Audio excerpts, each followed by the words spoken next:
Does it still baffle you that I have a racist grandpa? No, because mine's racist too. That was on camera. Because mine's racist too. He literally said in front of my brother, Mexicans. Said it with that hard M. No, see, there's the difference is my grandpa who's racist is white, and my other grandpa who is also Hispanic also says Mexicans. So I think it's one of those things. Mexicans just call out their own people. Mexicans just hate other Mexicans. It's like, they really do. Peaches, stop falling asleep. It's literally just fucking friendly fire. It is. It's just straight up like. But what's funny is racism. They take like pride in making fun of each other. So like you can't even call them out for it because like the other side enjoys getting the flack. Yeah. Like they just that's probably it's a continuous cycle. That's the best part is they just constantly make fun of each other. It's like damn. If Mexicans united under one flag, it'd be over. It'd be over, bro. Literally. Time it's relevant. Over. That's true. I can't believe he fucking. He's done so. It's wild on now. National Ice Cream Day. Really? Yeah. That's. The conspiracy theories yesterday were wild because it said like everybody was like the flag is at half mast. Did Biden fucking croak? It was like what the fuck? Huh? Anyway, welcome to this week's episode of the Totally Oblivious podcast. I'm your host. I'm Caleb, the guy who is eternally hungry for some reason. I'm here with co-host Alex, who just ate Minecraft bread again. I don't know how. There you go. There's a sound effect. The light is feeling a bit funky today, isn't he? Yeah, I don't know what's wrong with the legs on the light, but they're just crooked. Yeah, they never straighten out anymore. Yeah, they're just a little bit frisky. I got to take it to a conversion camp. What? Because it won't straighten out. Oh, that. Huh? Oh. Anyway, Alex, how are you? I uploaded today, and I also got paid. So nice. I'm doing pretty snazzy at the current moment in time. I don't really have a topic. I do actually. I have a story to tell you today. Is it the conclusion of the? What was the name again? Susan Hunt's done. It's over. Nah, man, I'm one of those fans who believe we're gonna get a third game. I'm a Kingdom Hearts fan, man. We're gonna get the third game. They did get a third game though because they believed hard enough. No, because Nomura was just creating a soap opera this whole time. Technically, that wasn't even like the third game. Like every side game's canon.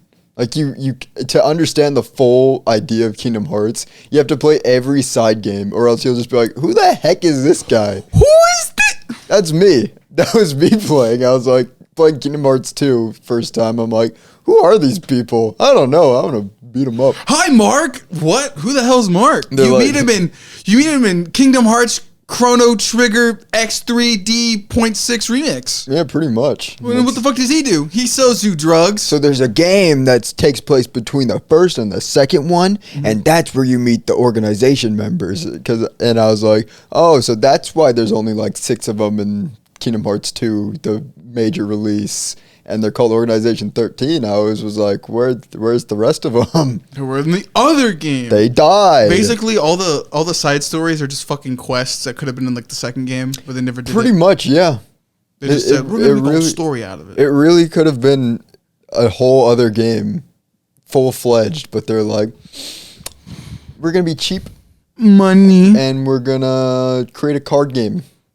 There's a fucking card game? That it's basically the one that explains what happens between Kingdom Hearts 1 and 2 is a Game Boy Advance game where you're basically just playing cards. And that's how you fight. And then Sephiroth is somewhere in the mix there with Cloud. He's a Sephiroth card. Apparently. Anyway. What's the story? Now I'm interested. So over the weekend, I went to Northern Quest with Alexis, and it was for her and her boyfriend's birthdays since they're born. Well, his birthday was actually like the day before we left, so this is pretty on point for it to be his birthday. But they'd never been to Northern Quest, and neither had I. Neither am I. So Alexis was like, "You should come with us. It'll be fun." I was like, "Sure. I like gambling, and I like the sound of going to a resort for a weekend. That sounds amazing, actually. I need a break." So, and her dad ended up helping me out, get booked and everything. So I went over there and got signed up for their Northern Quest rewards plan.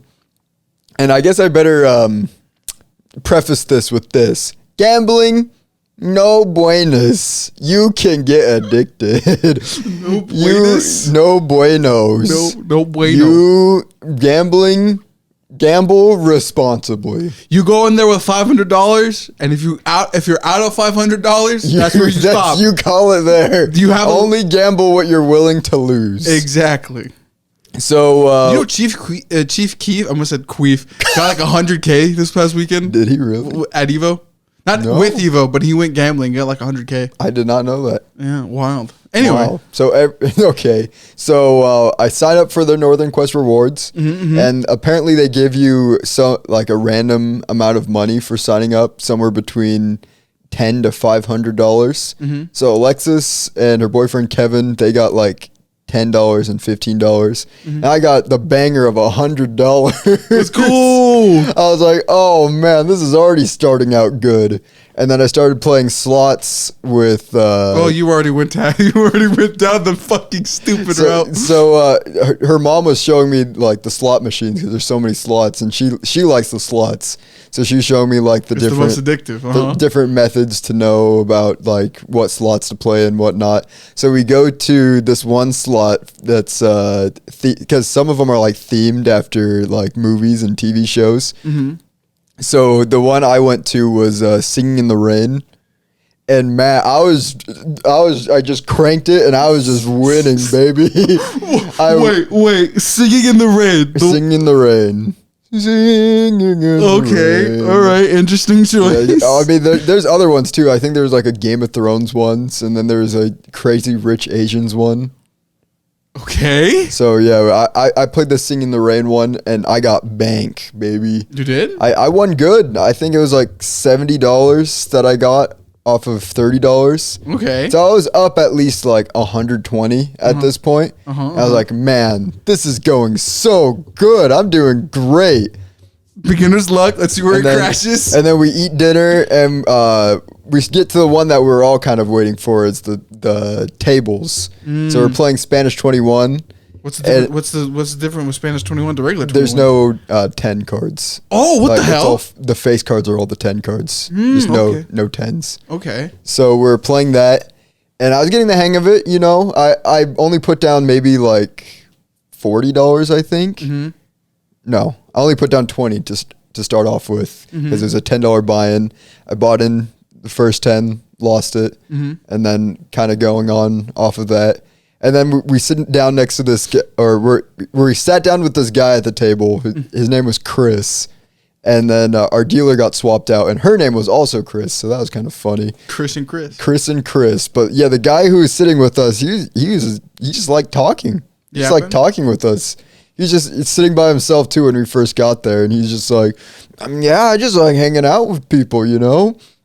And so he's giving us like tips on like how to play the game and like when to hit and when not to hit. And then he was like, you know what? If you lose this hand, I will go ahead and I'll pay for your next hand. I'm like, all right. And I lost. So he paid for my next hand. Okay. And so we were doing pretty good. I think I got about maybe. You go positive or I think I went positive 20 after that. So I was like, man, that's pretty good. And then after we left the table, the guy like was like talking to us. He's like, "You guys, you're great, young. You have fun out there." And then he grabbed me by my arm and he's like, "Hey, you are a handsome guy.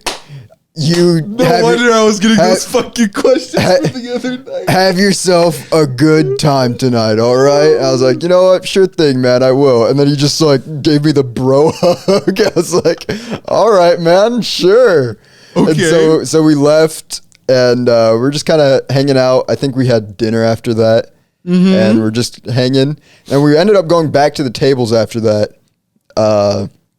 And at some point, Alexis' boyfriend left, so it was just me and her at the table. And we're just chatting with these guys because there's this. It was probably about 8 o'clock at this point, and there's a guy over at the roulette table who everybody in the casino is hearing him because apparently he was doing very good. Because every single time, like at least every minute, we'd hear, "Let's effing go! Let's effing go!" And like people in the casino were starting to get annoyed with him. So the guys that were sitting at the table with us, like if they'd get like a mildly good hand, they'd just go, "Let's effing go!" And then there'd be guys all across the casino just started yelling, "Let's effing go!" That's awesome. And this guy had no idea that people were making fun of him. He just kept doing it. Did he win a lot though, or like did you? We don't know how much he won, but it was like an hour into that happening that eventually this guy, like, I looked over at him because it'd been quiet for a bit, and I look over and he's just like this.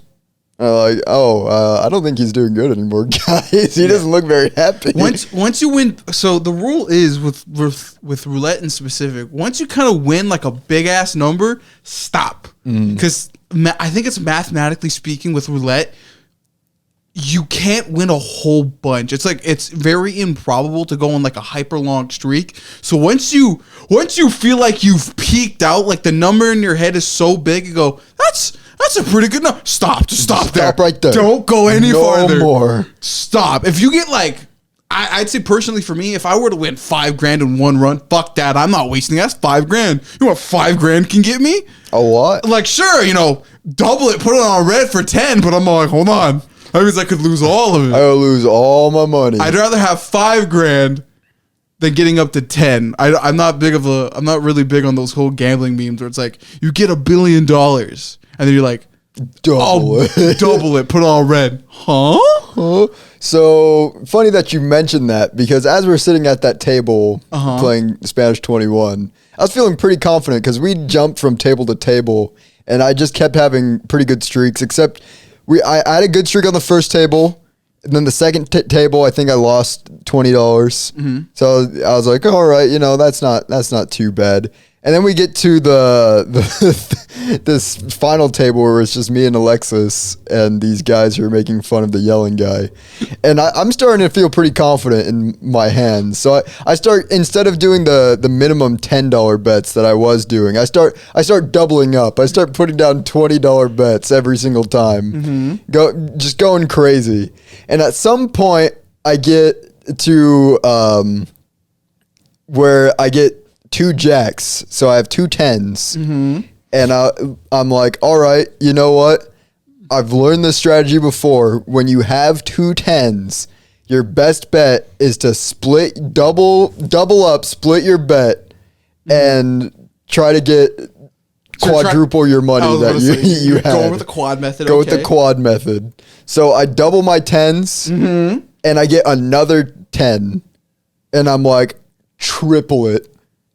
Wait. You're saying you have 2 sets of 10s now? I have 2 tens, and then when they hit on the first 10, I got another 10. So you have 2 20s right now? Am I doing the math in my head correctly? No. So I have a 10 and a 10 to start off with, and then they hit, and I got another 10 on that first hand. Okay. So then I said, triple it. Oh, okay. And so they took that 10 and gave me a third hand. And I think the first hand ended up being a 17. The second hand ended up being 16. And then the third hand was a 12. And then I had them hit again because it's 12. So I learned bad. And I kept getting 12s for some reason. So I hit on 12, and that ended up busting. Okay. So I was like, all right, 17 and 16, that is extremely safe. You got 21, didn't you? They did get 21. So I lost on a triple down. Icarus, you're not supposed to fly that high, bud. I lost on the triple down, and I was like, uh-oh, that's not good. I better win that money back. And so we kept going. And all that money that I'd earned throughout that whole night, gone.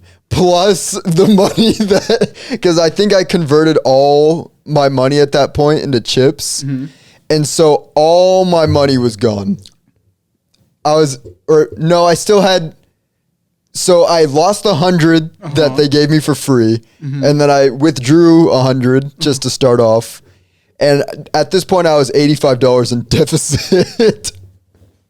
So I was like, uh-oh. And I had like a $20 bill left in my pocket. And I was about to just slam that back down to get more chips. And Alexis had to be like the angel on my shoulder. She's like, Caleb, I think we got to call it good for tonight. I would have called it good after that.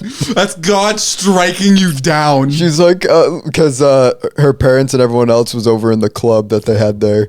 So she's like, let's just head over with them. I think you're done. Alexis being irresponsible. And so she walks me over to the club, and I sit down at the booth that they had, and I was just like deep in thought, wondering how I went from being 110 up to being $85 in deficit in one night. And I look up and I see her dad just laughing at me. And he's like, I know that look. You're contemplating your life choices right now.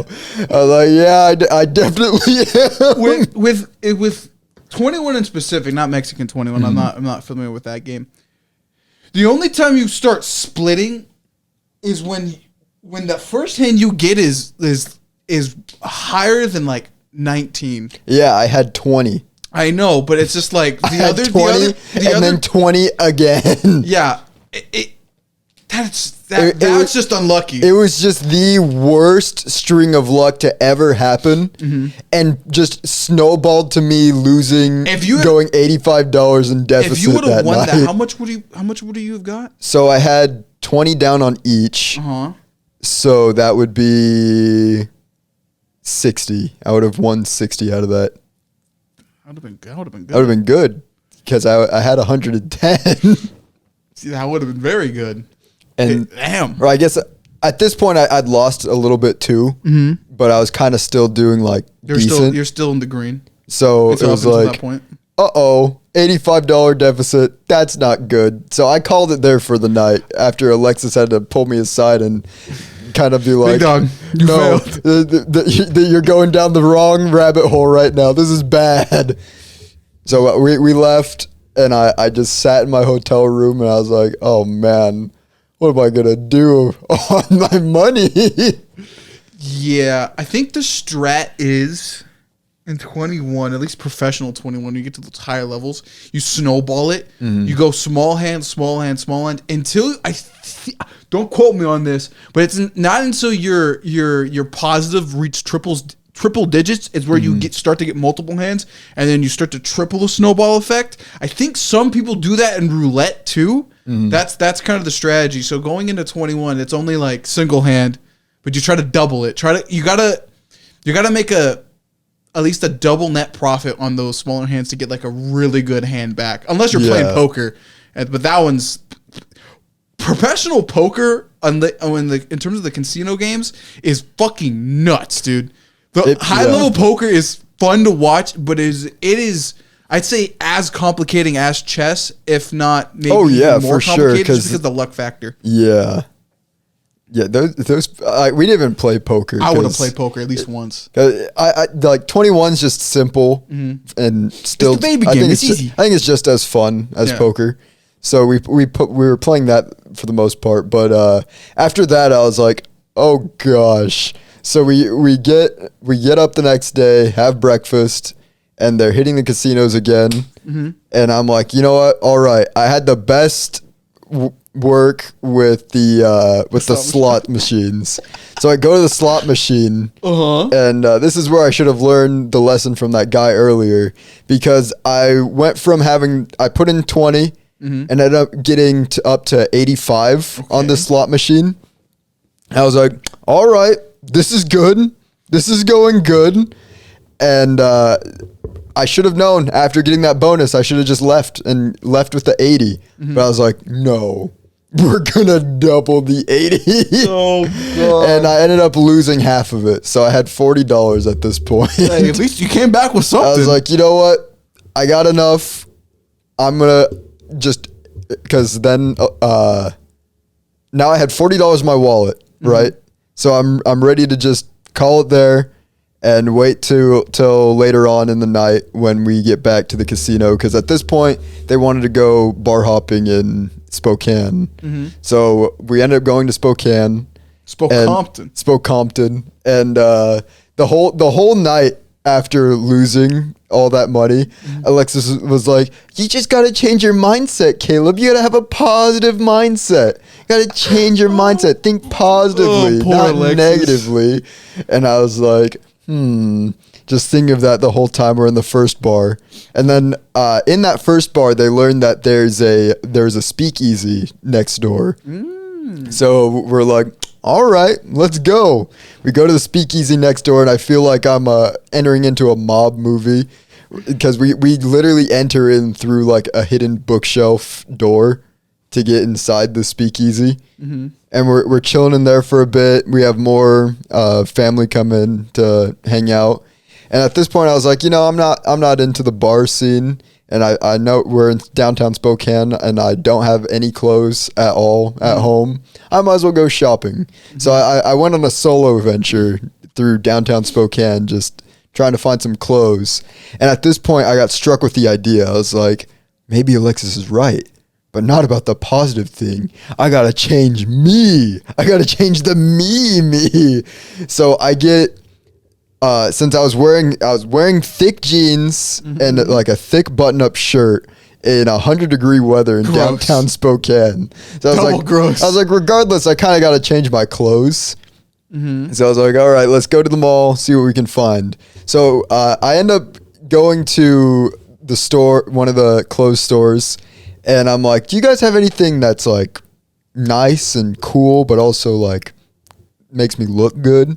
And so I took I kind of took a page from your book way back in the past. You're like, I'm getting into linen clothing. I was like, I was gonna wear my linen pants today, but I thought I've been staining my really light clothes as of late. Fuck it, we're going shorts. But yeah, so I ended up going and getting linen pants. Good. A white linen shirt. So I had a white linen shirt. Where is that shirt? Oh my god, now you're remembering me. You lost your shirt? No, but sometimes my mom washes my clothes, but she never puts it in my room.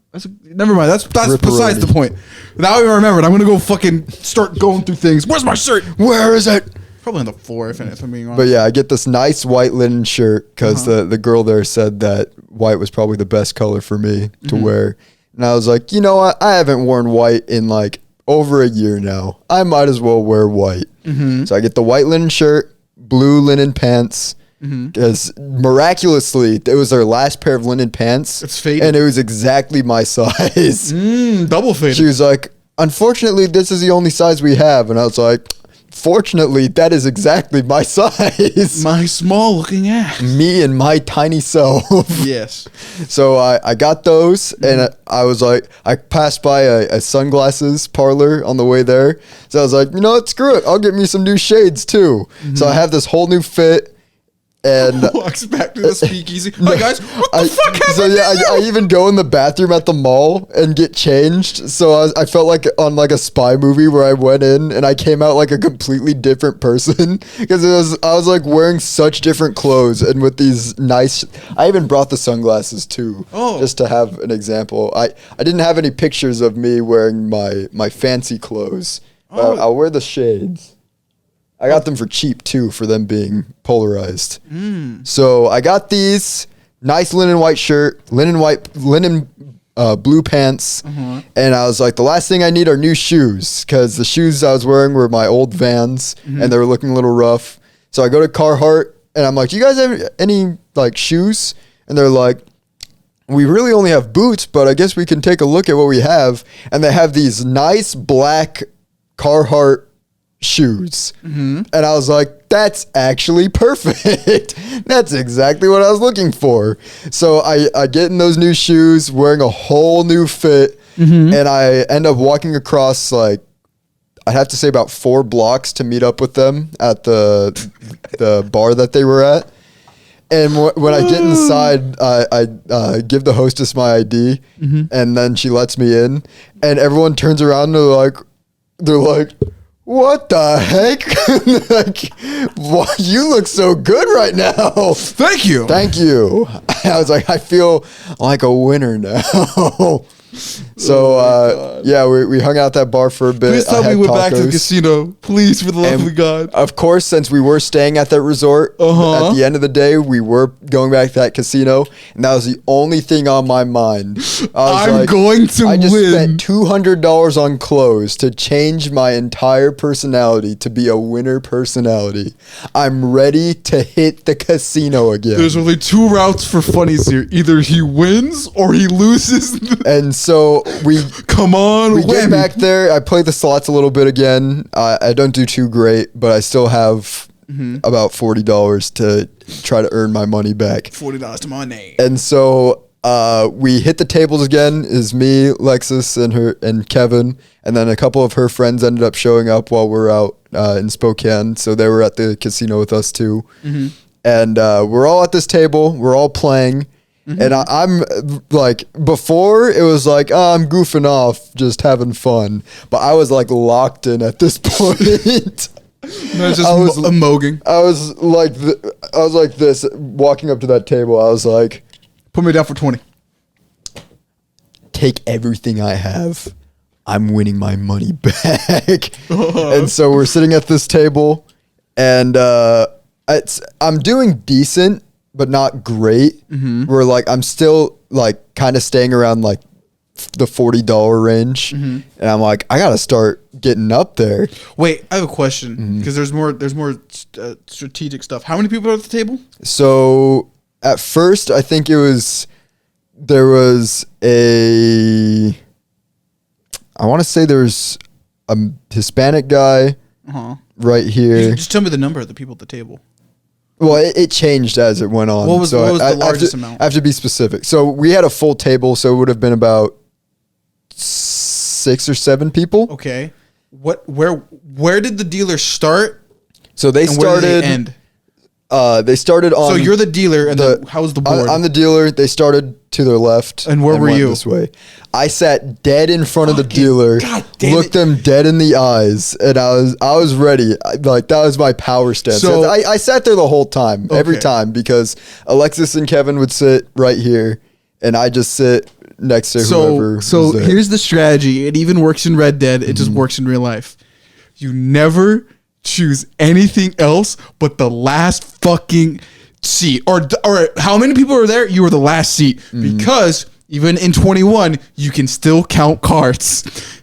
So the strategy is to stay at the end, and if everybody else's numbers are high, and if you get a low number, chances are you're gonna get another low number again. Don't go any further. Well, let me tell you, that just goes to show how much my intellect skyrocketed at this point, because I got to sit in like the least opportune spot, but I was still able to keep track of what cards were where and being in the middle is okay. What could be drawn. You still got like 2 people. I think we started off with like just 5 people at that table, and then her friends showed up, so we had the full amount of 7. And then eventually Alexis and Kevin left, and her friends left, and so it was just me and a bunch of randos at this point at this table. The random COD lobby. And at this point, we had a switch of dealer, and so we're all sitting there.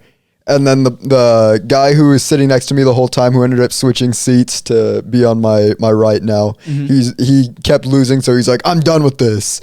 And this Asian lady ended up replacing the Hispanic guy who was sitting at the very far end of the table. And this lady, I think, she had nothing to lose, because she dropped down 600 at this table. $600 to be put in chips, was betting $25 bets every time, lost all of it, lost all $600, and then looked at the dealer, and I think Alexis was still here at this point, but she looks at the dealer and says, "Can you save my spot? I'm gonna go get more money." And so the dealer's like, all right, yeah, we'll save your spot. And she was dealing 2. So not only was she betting 25 every time, but she was betting 2 different hands. So she had 2 hands, 25 every time. And lost all $600, went to go get more money, And by the time she got back, Alexis and Kevin already had left. And she gets back, drops another $600 on this table. And I'm like, lady, what are you doing? You just lost 600. Why would you come back? I know what her strat is. And so another strat in gambling in general is, while you can build up, technically speaking, with some of the best gamblers in the world and people who do it, professional gambling is never low. Fucking bet all you have every time. Because technically speaking, or like some mathematical probability, it's technically slightly in your favor by ever so margins. It's like point percentages. So technically she's doing it right, but she's not doing it smart enough. No. Well, here's the thing too, is every time she'd get a hand, she'd like look at the rest of us at the table and be like, what do I do? And like, it was at one point where it was just me, her, and the guy sitting to my right. And she'd look at us and be like, what do I do? I'm like, lady, I don't know. What does your heart tell you to do? It's Fuck, like, another one. Because she'd have like a 17 and a 16, and she'd be like, "What do I do?" I'm like, "Honestly, I'd stay. That's a safe bet to stay on a 17 and a 16. Like I have a 16. I'm staying. You just saw me stay, so you think you just go with my strategy when you have better hands than I do." Yes. And she won that one, but man, was she just like doing the craziest things? Because I think she was hitting on like 17s too every time. It was like, all right, I think you'd be This is a crazy rich Asian, just you chilling, dog. She really was, and so I was like, cool, I guess. And then the guy sitting to my right he just kept losing, so he was like, F this, I'm done, and he ended up leaving. So it was just me and this Asian lady for a couple rounds, and then this couple ends up coming and sitting down next to me, and at this point another dealer ended up swapping out. So I've been at this table for so long that I've got to see 3 different dealers. Damn. And so this couple sits down, and we get this Asian girl as our dealer now. And this is where it starts getting like hectic, because right now I'm up like, I think I'm at like $50, I'd have to say. So I'm like, all right, I'm halfway to getting out of my deficit. And like, so the guy that was sitting next to me, it was him and then his girlfriend.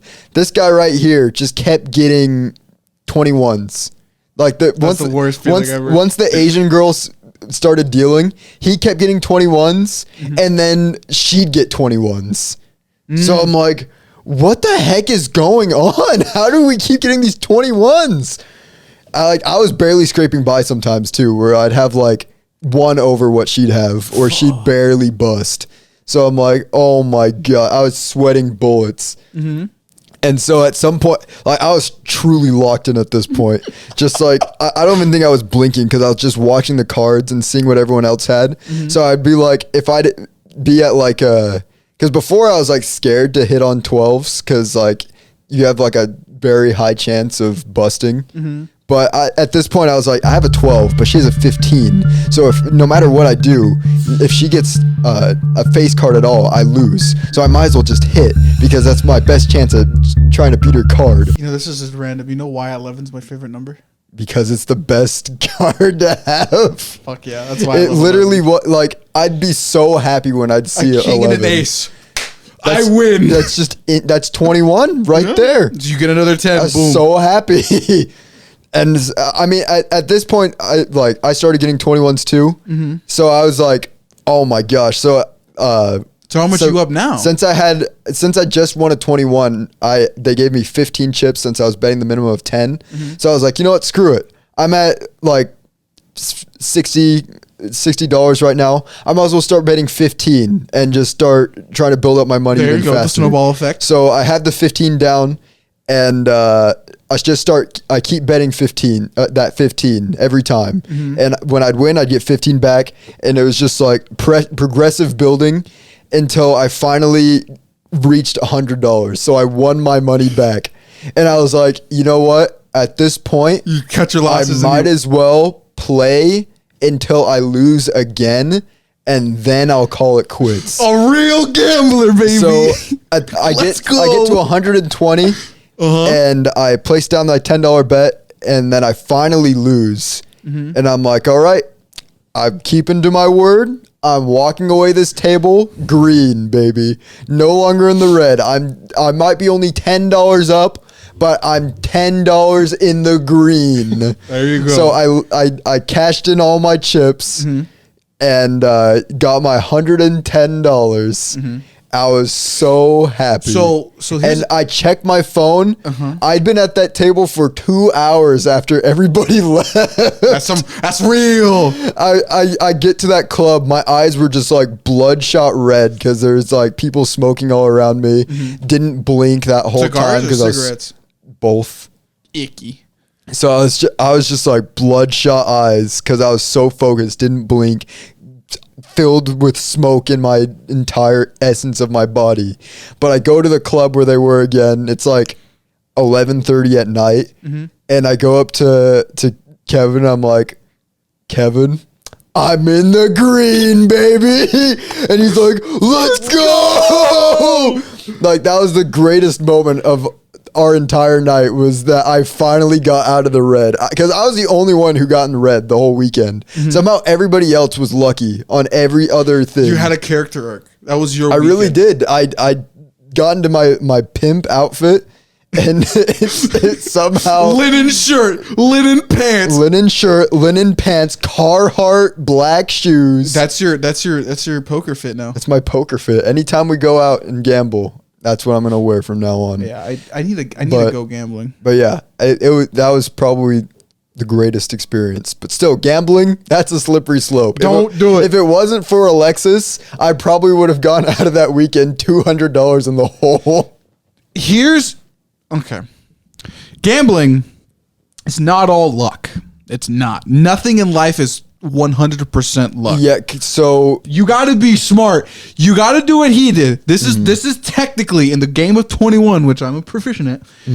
The best way to do it is small. You keep on going small. You build up small. Bets. The only time you go balls to the fucking walls is when you already have a lot of money. If you have snowballed your way up to basically having your original amounts, or basically double up from that point forward, then you start getting ballsier, and then you start doing doubles, triple what you have, et cetera, having more hands. That's the only time you do it.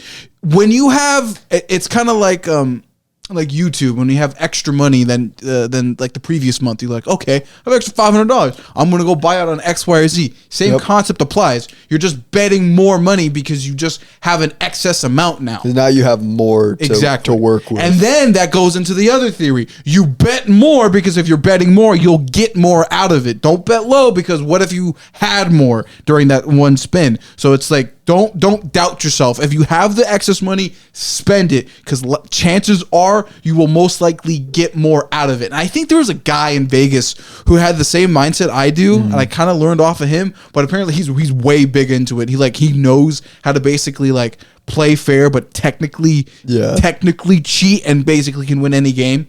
Or somehow he's able to do it. Or at least he's not winning. He just gets a whole fucking bunch of money out of it and lives off of it. But I forgot the guy's name, but he has a whole bunch of tats and stuff. But it's like that same idea. You snowball your way up, and then once you have basically double your own amount, you start spending a lot more.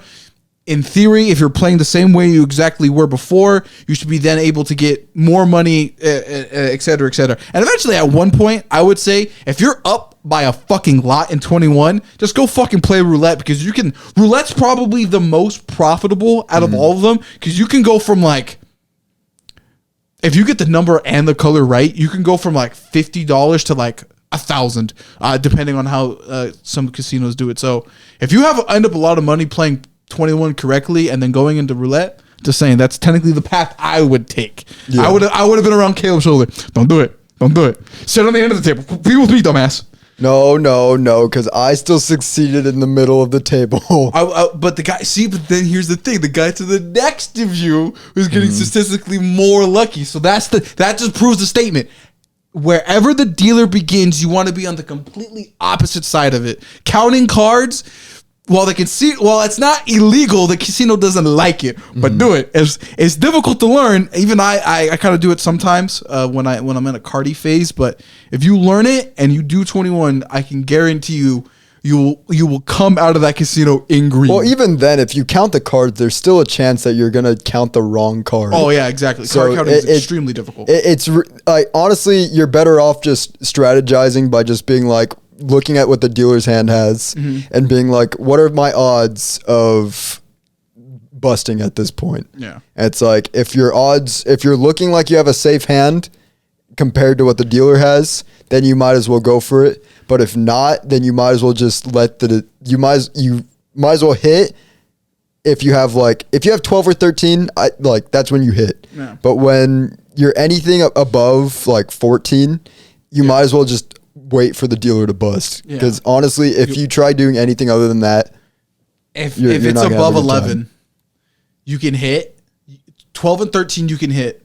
14, no, you're fucked. Just sit. You're screwed at 12 and 14. Yeah. Those are the ones you're screwed 11 is your favorite number. I think I think if I remember my history, my history in like gambling, 11 is technically like a lucky number next to 7 in like just casinos. 7-11, that's always good. Yes. That's always good to have. Yeah. But yeah, and then after that, it was like 2 a.m. We're sitting at that club just hanging out. They turned on all the lights on everybody, and everyone just looked terrible. Get out of here! They're like, get out. So we ended up leaving, and I was like, all right, guys, I'm gonna hit the sack. I'm good for tonight. And then they went on to stay out till like 3:30. Jesus Christ! And Alexis's dad won $800 on slots. Slots are funny. I was like, that's insane. You lose the most on slots, but you can gain the most on slots. And then Alexis won, I think, $300, and then $200 again the next morning on slots. Shit. So basically, everyone got their vacation paid for, except for me. Yeah, no, gambling. If we were to go, we probably should end up going gambling soon. Sometime. Yeah, because they Alexis was telling me that Papa's is fun to go to because they have like their minimum bets are always like $5, so like it's not crazy serious there, so you can have fun but also still earn the money. But she was if you go gambling, I'll bring me. Oh, if Ned's still in town, I'll have to show you the video. But Alexis had this stupid monkey slot machine that she won $300 on the night before. So this is Sunday morning now. We're getting ready to leave, and she's telling me about how she won the $300 on the stupid monkey slots. And so me, her, and Kevin were all at her monkey slot watching her play. And I'll show you the video. She's like, it's good luck if you give the monkey a high five. So she's giving the monkey a high five here, having fun playing the monkey roulette. And she's just an innocent little thing playing her stupid monkey roulette.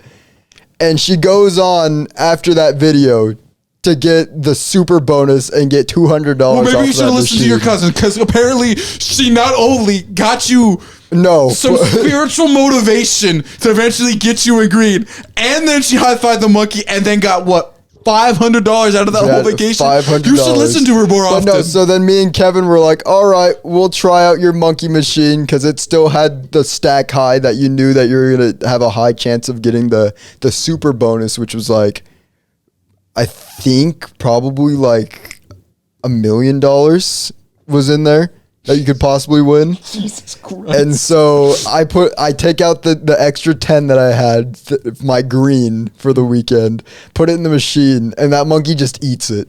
Yeah. Just gone. Slots are bad. And then Kevin puts in a 20. Monkey just eats it.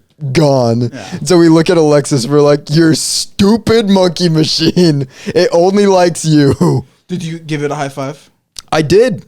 I gave it so many high fives. Alexis was giving it high fives while I was playing. You know why? And it clearly only liked Alexis. Your high fives weren't authentic enough. Your mindset wasn't there. It was there. I believed in Alexis's monkey. I was like, dang, look at this monkey. Did you, though? And then it ate my money. I was like, this stupid monkey.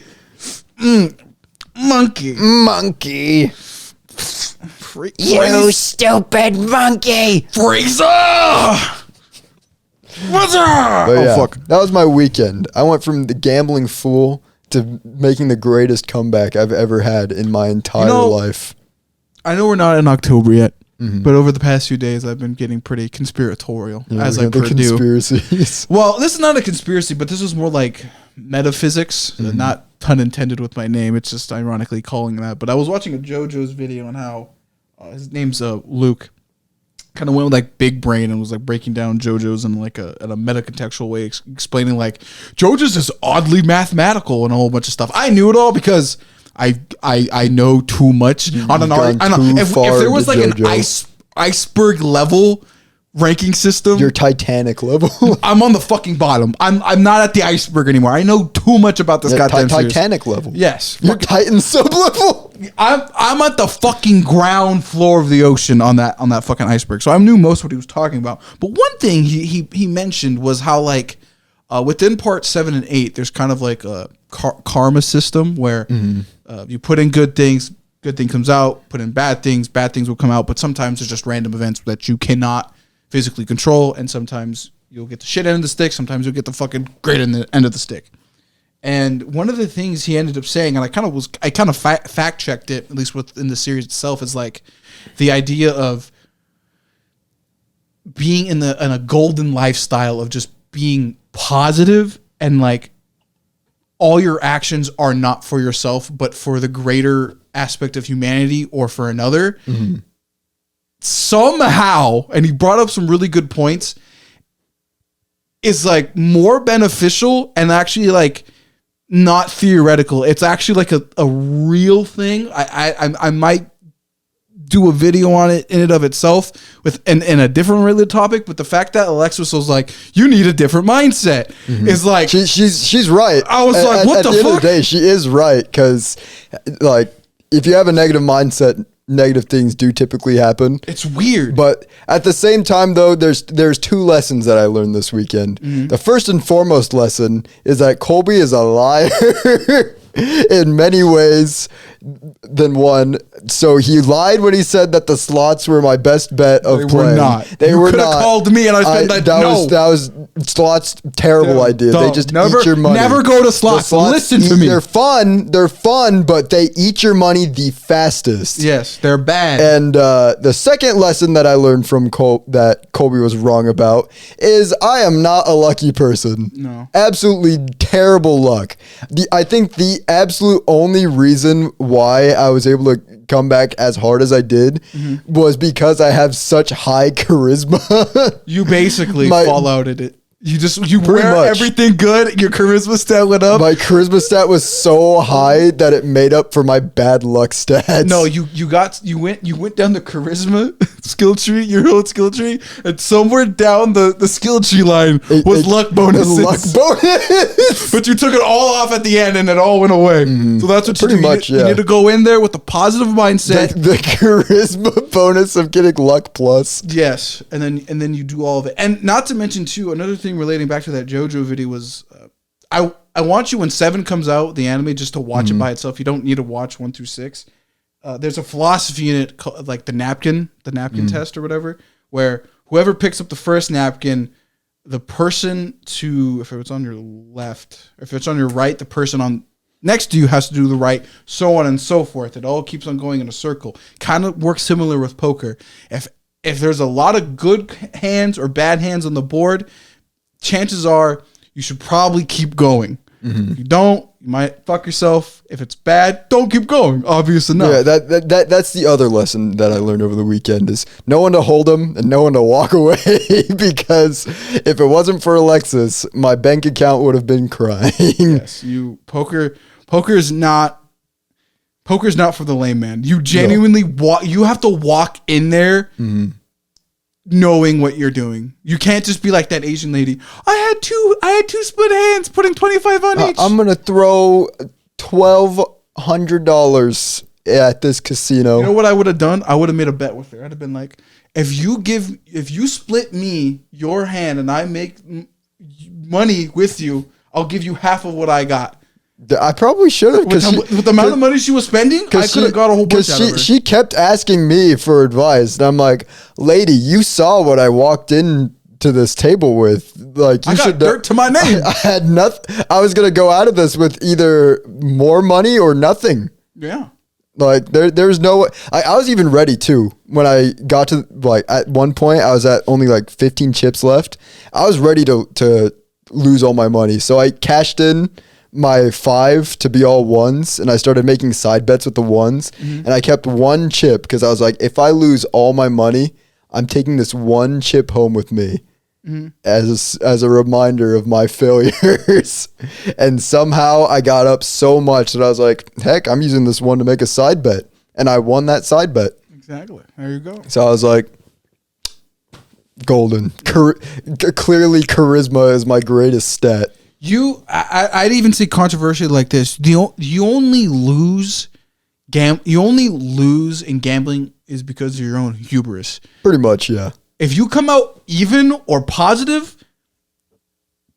this is going to say a lot about me as a person. But like, either you are incredibly smart or wow, you lucked out.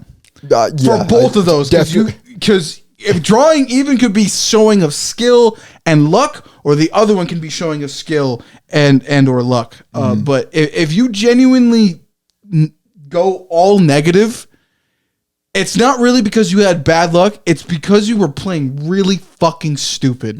Because if you're going, I'm going to go $50 and you've lost 3 times in a row, I don't really think you should be, that's really bad. Like, don't do that. That's another thing too, is sometimes you just got to like feel it out. And if it's like things haven't been going well, I'm going to sit back and like that's like the key thing that I was doing. You're letting the universe flow through the cards. Sometimes there's a bad flow, dog.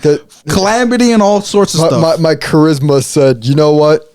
This time I'm not going to play. I'm going to sit out this round. And wouldn't you know it, she got 21. The dealer got 21. And I was like, I knew it.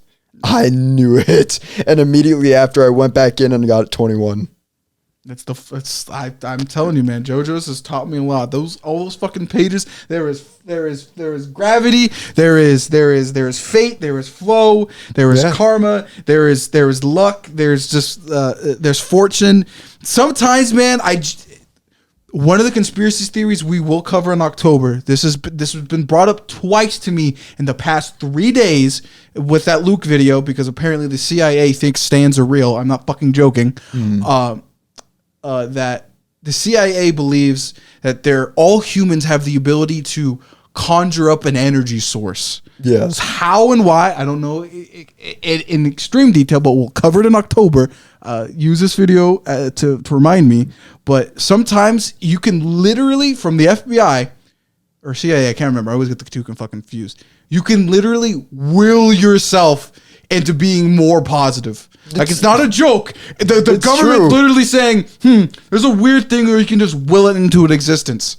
So it's just, if you're gambling, just always keep the positive mindset. If your mind and body is telling you, don't bet this hand, listen. You might be right. Listen to your Alexa. Yes, listen to your stand. I'm not joking.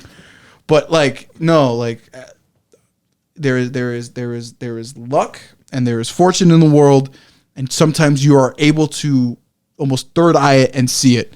And gambling is one of those things. It's almost it's weirdly spiritual, but I love fucking gambling. I don't do it a lot because I'm a stinge, but in a video game, it's fun. 100 on black. It's fun, but like I said, lesson to everyone: gamble responsibly. Yes. Don't be dumb. Don't be stupid. Don't be the Asian lady. Don't lose your money. You need your money more than the casino does. I can guarantee you that. Yeah. I can guarantee you they're making money off the gambling, but they're making money off the drinks too. Oh yeah, so for sure. Like, they really don't need your money. I think that really was what they're getting their money from, because people were buying drinks, cigars, cigarettes left and right. Yeah. And those things were pricey. Oh, yeah. Me drinking my water, saving money. This is some nice water. Just some high quality H2O. All right. No. But no, how are we in? It was about an hour. 4 minutes. But yeah, if you're going into poker, I think with life in general, you just have to go in with a positive mindset. And sometimes it's not possible. Think positively. But like just keep it deeply embedded with you, just to be like positive mindset. Try to just itty bitty. It doesn't have to be major all the time, because it does end up having its benefits. Man, you know, that fucking conspiracy theory might be fucking true. The FBI might have been fucking onto something, because there's like a lot of like, if you just have a positive mindset, things start to happen. It's not just with that case. Damn, I might have the whole Alex-centric episode with my own laptop. You know that's the podcast is getting real when I show up with a laptop.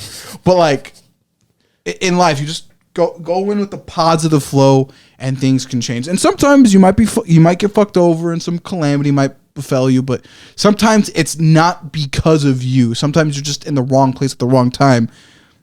And it's not necessarily your fault to the fullest extent. And when it comes to, going back to gambling, it's just sometimes, man, you think you might do something. It's like, damn, they got 21. They got me. But hey, you still got money in that fucking account of yours, so it's true. So, and I got out of there broke even. So you know what? That's all I could ask. That's technically a positive. Technically, like I said when we were leaving, I was like, this is basically, I just went on like a vacation and got food and clothes. That was basically it. I didn't lose money. I just bought stuff and relaxed. Yeah.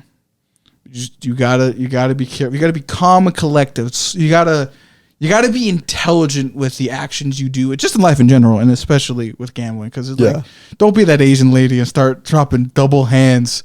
That was and 25 each. That was insane. And going, what should I do? I'm like, technically, she wasn't doing it wrong. 17 or 16, stay. Mm-hmm. But she was asking to hit on that. It was like, are you dumb? No, don't do that. No. Do not hit on that specifically. Yeah. She was crazy. You know what I would do for funnies? Tell her to hit every time. Okay, that's fucked up. And that's some negative karma that might bite you in the ass later. But it would be funny. But what I would do if in a scenario like that, and I was up like $500 or something, right? Technically, if I were to lose all this $500, I'd break even. I'd be fine with that. But for funnies, and if I'm feeling like it, like truly feeling like it, not if I'm on a high, I'd go to the roulette table and bet all that $500. That's insane. You'd think you'd at least keep some of that. I would, but then the gamblers that have come before me is like, you have to bet what you think you can do. And I would do that because I technically break even. I'd be like, I technically won nothing. So I walk out of there just being like, that was a fun little game. That's what I would do. Breaking even in my mind, at least the mindset I have, is technically just still going positive. I lost nothing. It was just there to fuck around. Yeah, pretty much. So like betting that $500 and getting 1,000 out of it would be better to do that than just leaving with the 500. Yeah. Leaving with the 500 or leaving just straight even, spending nothing at that place because it's all just a fucking sham. It's still extremely good. This area is good. Breaking even might actually just be the best thing that you could possibly do, because the most that you have is a good time. Yeah. But if I was up like $250, I'd be like, nah, fuck, I'll keep it. But if it's a decent amount, but even then, you think you'd just keep the 250 and then bet the other half. Yeah, but I was thinking about that because it depends on how you're feeling. It's all gut and all like how the air is feeling, very kind of spiritual in that sense. But it's just like, it just depends on how you go. I think with me, even technically speaking, if I were to be like up $1,000 or $5,000, I'd be like, there's no roulette here. That $500 funny bit I would do, not here. I'm leaving. No. Bye. But if it's like $100 or something, like, I'm not saying $100 is chump change, but if it's like $100, you know what? Fuck it. 100 on 13 red. See what happens. Just feel it out. But breaking even and slightly being up is the best thing you can do. But if you're fucking Chief Keef this past weekend at fucking Evo, $100,000, leave that goddamn place immediately. That's crazy. Immediately. That's actually crazy. Immediately, bro. I would not be. The moment I got $100,000, I'd leave that place. Bodyguards, please give me my check. Get me out of here. Sign it to my bank now. But yeah, that was my weekend. Good shit. Was a gambling fool. Hey, you broke even. I broke even. You should be happy. Have a smile on your face, soldier. Yeah, I'm pretty happy. I had a good time. Yeah. Yeah, but don't. If I catch any one of you motherfuckers playing on slots, I will beat you. Look, slots are fun though. No, because they're addicting. They're like mobile phones. It's just not how you're gonna win, really. Like if you're going slots, just do it 3 times. After that, stop. Go play a real intellectual game where you know you can win. Don't do that. Because slots will just take your money fast. Yeah. Like the table games, like you'll be there for a while longer. Yeah. Like it's more bang for your buck. Long term. Wow, look at another real life analogy. Slots, short term investment, fucking garbage. 21 in poker, long term winning, baby. Let's go. Yeah. Oof, man. Good It's times. wild. It is. It's fucking. Ugh, I need to go actual real life game. I've never done it, but like in games and stuff. I'll be funny on Discord. You're speaking just on games. It still applies. I mean, Sonic the Hedgehog taught me everything I need to know. Yeah, but I've also played like online games where it's like more like real, but you're not actually betting real money. But like in general, going in there, just even slightly knowing anything, you should end up winning. Yeah. But slots are the worst. They're the fucking slots, bottom. Terrible. Bottom. You have terrible odds. You'll win big immediately if you do win, but you're more likely to lose than anything else. If there was a list, it'd be 21 poker, roulette, slots, and anything else would technically be in between slots and roulette. Like if it's not those top 3 you're doing, I'm gonna be honest. I don't. My aunt loves slots, but she has a fuck ton of money to fuck around with. Where I'm be like, you can win something, but you know you've been doing it for like 20 some years. I haven't heard you fucking winning like 10 grand yet. Because that's what I would do. And in 21, man, I feel like that's my area of expertise. Because it's just all like, you can do.